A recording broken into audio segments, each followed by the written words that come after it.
नवंबर सन 1971 की एक तूफानी रात को इजराइल का एक नौसैनिक मिसाइल बोट सीरियाई तट की ओर अपना रास्ता बनाता हुआ भूमध्य सागर की प्रचंड लहरों से जूझ रहा था। वो शाम ढलते ही हाइफा के बड़े नौसैनिक अड्डे से रवाना हुआ था और लेबनान के तट से गुजरता हुआ सीरिया के अधिकृत समुद्री क्षेत्र में दाखिल हुआ था। अंधेरे में डूबा ये जहाज जगमगाते लता की यह बंदरगाह के करीब से गुजरा था और अपनी उत्तरी दिशा की ओर बढ़ता रहा था। अंततः इसने तुर्की की सरहद के करीब सुनसान समुद्र तट से सुरक्षित दूरी बनाए रखते हुए लंगर डाल दिया।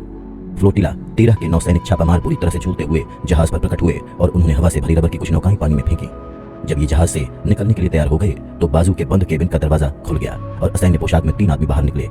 उनके चेहरे चौखानेदार कैफियाहों से ढके हुए थे और चारों ओर से अच्छी तरह से बंद उनके थैली के अंदर ट्रांस रिसीवर, जाली पासपोर्ट, निजी सामान और गोलियों से लैस रिवॉल्वर भरे हुए थे। मुंह से एक भी शब्द निकाले बगैर वो रबर की उन नावों में कूद गए और समुद्र तट की ओर चल पड़े। छापामारों को इन लोगों की पहचानें नहीं बताई गई थी, न ही ये कि वो इन लोगों को सीरिया क्यों लाए थे। पांव फटने के कुछ पहले जैसे ही ये तीनों नागरिक तट के करीब पहुंचे, वो बर्फीले पानी में कूद गए और तैरते हुए तट की ओर बढ़ गए। वो लहरों में दुबके हुए उस आदमी को खोजते रहे जो वहां उनका इंतजार कर रहा था। जब रेत में उन्हें उसकी छाया दिख गई तो कुछ गज और तैरते हुए वो उसके पास पहुंच गए। ये उनका नेता योनातन था, जिसका सांकेतिक नाम प्रॉस्पर था। वो अपने कांपते हुए दोस्तों के लिए सूखे कपड़े लेकर आया था। उन्होंने तुरंत ही कपड़े बदल लिए। वो उन्हें पास ही अपनी छिपी हुई कार में ले गया। एक अजनबी जो जाहिर तौर पर मोसाड का स्थानीय सहयोगी था, ड्राइवर की सीट पर उनका इंतजार कर रहा था। उसने कार चालू की और फुर्ती के साथ सीरिया के मुख्य राजमार्ग के यातायात में घुल मिल गया। कुछ घंटों के भीतर वो दमिश्क में दाखिल हो गए। वो 2 होटलों में ठहर गए। लंबी नींद लेने के बाद वो फिर से मिले और सीरिया की राजधानी के सर्वेक्षण पर निकल गए। वो सब फ्लोटिला 13 के भूतपूर्व छापामार और अब मोसाड के गुप्तचर थे और वो अपनी जिंदगी के सबसे ज्यादा असामान्य अभियान पर निकले थे। इनमें से एक था डेविड मोलाड। इस मुहिम की योजना कुछ हफ्ते पहले तेल अवीव में मोसाड के मुख्यालय में बनी थी। मोसाड के मुखिया जुई जमीर, सेजेरिया के निदेशक माइक खरारी और कुछ दूसरे विभागों के निदेशक इन 4 नौजवानों से मिले थे जो 23 से 25 वर्ष की उम्र के थे। ये चारों बहुत ही करीबी दोस्त थे और अपनी नौसैनिक छापामार दक्षताओं को मोसाड के प्रशिक्षण के साथ मिलाते हुए कई अभियानों में साथ साथ काम कर चुके थे। वो सब उत्तरी अमेरिका में पैदा हुए थे और बहुत अच्छी फ्रांसीसी और अरबी बोलते थे। वो खुद को सिसिली के माफिया की तरह कोसा नोस्ट्रा के नाम से पुकारते थे। जमीर ने उन्हें समझाना शुरू किया। 2 साल पहले सीरिया से एक संदेश आया था। यह संदेश यहूदियों के कमजोर होते जा रहे समुदाय के नेताओं द्वारा भेजा गया था। राष्ट्रपति हाफिज अल असद जो 1970 में सत्ता में आए थे, उनकी निरंकुश हुकूमत स्थानीय यहूदियों का दमन कर रही थी, उन पर अत्याचार करती रही थी। उनमें से बहुत से लोग अपने पीछे एक छोटे से बुढ़ाते हुए समुदाय को छोड़कर धीरे धीरे मुल्क से बाहर निकल गए। नौजवान और काबिल लोग सीरिया छोड़कर जा चुके थे और यहूदी लड़कियां वहीं रह गई थी जिन्हें पतियों के मिलने की उम्मीद नहीं रह गई थी। उनके पास सबसे अच्छा विकल्प ये था कि वो भागकर इजराइल आ जाती। जमीर ने कोसा नोस्ट्रा को बताया कि जब कुछ लड़कियों ने तस्करों को रिश्वत देकर उनकी मदद से लेबनान के रास्ते भागने की कोशिश की थी तो उनमें से कुछ को पकड़ लिया गया था, पीटा गया था, यातनाएं दी गई थीं, यहाँ तक कि गोलियां मार दी गई थीं। कुछ तब भी बेरूत पहुंचने में कामयाब रही थीं। उन सबके पास बेरूत के एक सुरक्षित अड्डे का पता था। उन्हें इजराइल लाए जाने तक मोसाड के स्थानीय सहयोगियों ने उनकी देखभाल की थी। सन 1970 के जाड़ों की एक रात इजराइल की एक मिसाइल बोट बेरूत के उत्तर में जॉनियह के बंदरगाह पर पहुंची थी और स्थानीय मछुआरे उन 12 यहूदी लड़कियों को लेकर आए थे जो सीरिया से भाग कर आई थी। इस इजरायली बोट का कप्तान कर्नल अब्राहम बेनजीव एक अनुभवी और खतरनाक समुद्री यात्री तथा गोताखोर था। उस मुहिम के पहले उसे और उसके सहयोगियों को एक नौसैनिक केंद्र पर तैयार किए गए मॉडल पर सख्त प्रशिक्षण दिया गया था। प्रशिक्षण बहुत अच्छा रहा था और लड़कियों को बिना किसी कठिनाई के कारगर ढंग से जहाज में ले आया गया था। जबू ने अपने आदमियों से उन बुरी तरह डरी कांपती लड़कियों को कंबलों से ढकवाया, उन्हें सैंडविच और कॉफी पिलाई और जहाज को तेजी से दौड़ाता हुआ हाइफा पहुंच गया। उसने सुबह 4 बजे जहाज को गोदी पर लगा दिया और उसे बहुत आश्चर्य हुआ जब उसने घाट पर प्रधानमंत्री गोल्डा मेयर की अचूक आकृति देखी जो आईडीएफ के सेनाध्यक्ष जनरल हैम बारलेव और उनके सहयोगी उप सेनाध्यक्ष जनरल डेविड एल आजार के साथ उनका इंतजार कर रही थी। गोल्डा ने इन सीरियाई लड़कियों के लिए एक सादा पार्टी दी थी और उनके किस्से सुनकर पूरी तरह से हिल गई थी। अगले साल बेनजीव और उनके उत्तराधिकारी एमनान गोनेन कुछ और मुंह में चलाकर कुछ और सीरियाई लड़कियों को लेबनान के तट से इजराइल लाए थे। लेकिन अब सीरिया लेबनान की सरहद को पार करना बहुत जोखिम भरा मसला हो चुका था और अरब तस्करों तथा मछुआरों पर भरोसा नहीं किया जा सकता था। इसलिए गोल्डा ने बची हुई लड़कियों को सीधे सीरिया से इजराइल लाने का फैसला किया था। उन्होंने जमीर को बुलाकर उन्हें सीरियाई लड़कियों के उद्धार के निर्देश दिए थे। कोसा नोस्ट्रा के साथ बैठक में जमीर ने उन 4 नौजवानों से कहा था, तुम्हें उन लड़कियों को वहां से निकालना है, यही तुम्हारी जिम्मेदारी है। कॉन्फ्रेंस कक्ष में जोरदार बहस छिड़ गई। एक आदमी ने पूछा, क्या यह मोसाड के गुप्तचरों का काम है? यह जिम्मेदारी यहूदी एजेंसी को सौंपी जानी चाहिए। एक अन्य व्यक्ति ने गुस्से से कहा कि मोसाड कोई शादियां तय करने वाली एजेंसी नहीं है और महज ये सुनिश्चित करने के लिए कि थोड़ी सी कुमारी यहूदी लड़कियों को दूल्हे मिल जाएं, मोसाड के अधिकारियों को एक सबसे खतरनाक और क्रूर अरब मुल्क में अपनी जान जोखिम में डालने की जरूरत नहीं होनी चाहिए। इन तर्कों का मोसाड के मुखिया पर कोई असर नहीं हुआ। उन्होंने अपने आदमियों को याद दिलाया कि शत्रु देशों से यहूदी समुदाय का उद्धार करना मोसाड के अभियानों का उसके गठन के समय से ही हिस्सा रहा है। इस मुहिम का सांकेतिक नाम स्मिचा रखा गया। कोसा नोस्ट्रा के सीरियाई अधिकार क्षेत्र में पहुंचने के अगले ही दिन उन लोगों का आत्मविश्वास बढ़ गया। वो फ्रांसीसी में गपशप करते हुए दमिश्क की सड़कों पर टहलते रहे। उन्होंने अपने आसपास के वातावरण की अच्छी तरह से जांच परख करके सुनिश्चित किया कि कहीं सीरिया की खतरनाक खुफिया एजेंसी मुखबरात उनका पीछा तो नहीं कर रही है। उस दिन बाद में वो नगर के जगमगाते हुए बाजारों में चहलकदमी करते हुए आभूषणों की एक दुकान में चले गए।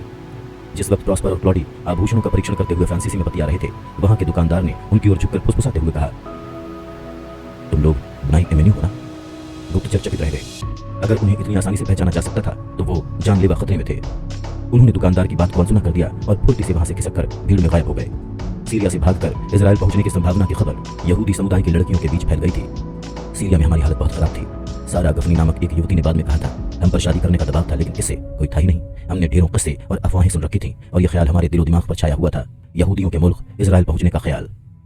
प्रॉस्पर तक गुपचुप तरीके से एक संदेश पहुंचाया गया था, कल शाम एक छोटे ट्रक में जो तुम्हारे होटल से बहुत दूर नहीं होगा, लड़कियां इंतजार कर रही होंगी। अगली शाम सचमुच ही कोसा नोस्ट्रा को एक छोटा सा ट्रक मिल गया। वो एक अंधेरी सड़क पर खड़ा था। उसका पिछला हिस्सा कैनवस के छप्पर से ढका हुआ था। गुप्तचर पहले ही अपने होटल्स छोड़ चुके थे और अपने बैग साथ में लिए हुए थे। कोसा नोस्ट्रा के 2 आदमी ट्रक के अगले हिस्से में बैठ गए और 2 पिछले हिस्से में। कैनवस के छप्पर के तले 15 से 20 वर्ष की उम्र की कई लड़कियां थीं और एक किशोर था। कोसा नोस्ट्रा ने एक बार फिर कैफिया पहन लिए थे, जिनसे उनकी आंखों के छोटे से हिस्सों को छोड़कर बाकी सारे चेहरे और सर ढके हुए थे। वो जानते थे कि सीरियाई राजमार्गों पर सेना और पुलिस अक्सर बैरियर और नाके खड़े कर देती है। उन्होंने तय कर रखा था कि अगर पुलिस ने रोका तो कह देंगे कि ट्रक लड़कियों को हाई स्कूल की अध्ययन यात्रा पर ले जा रहा है। स्थानीय सहयोगी जो ट्रक लेकर आया था, ट्रक को चला रहा था, उसने तयशुदा जगहों से कुछ लड़कियों को लिया और उत्तर में टार्टस की ओर बढ़ गया। वो एक सुनसान समुद्र तट पर पहुंच गए। वो युवा सीरियाई स्थानीय सहयोगी जो ट्रक लेकर आया था, ट्रक को चला रहा था, उसने तयशुदा जगहों से कुछ लड़कियों को लिया और उत्तर में टार्टस की ओर बढ़ गया। वो एक सुनसान समुद्र तट पर पहुंच गए। वो युवा सीरियाई यहूदी लड़कियां और गुप्तचर एक खाली पड़ी झोपड़ी में छुप गए। समुद्र तट से दूर आईडीएफ की मिसाइल बोट इंतजार कर रही थी। प्रॉस्पर ने अपनी टॉर्च से बोट की ओर संकेत भेजा और उन्हें रेडियो की मार्फत आवाज दी। फ्लोटिला 13 छापामारों को लिए रबर की नौकाएं तट की ओर बढ़ने लगीं।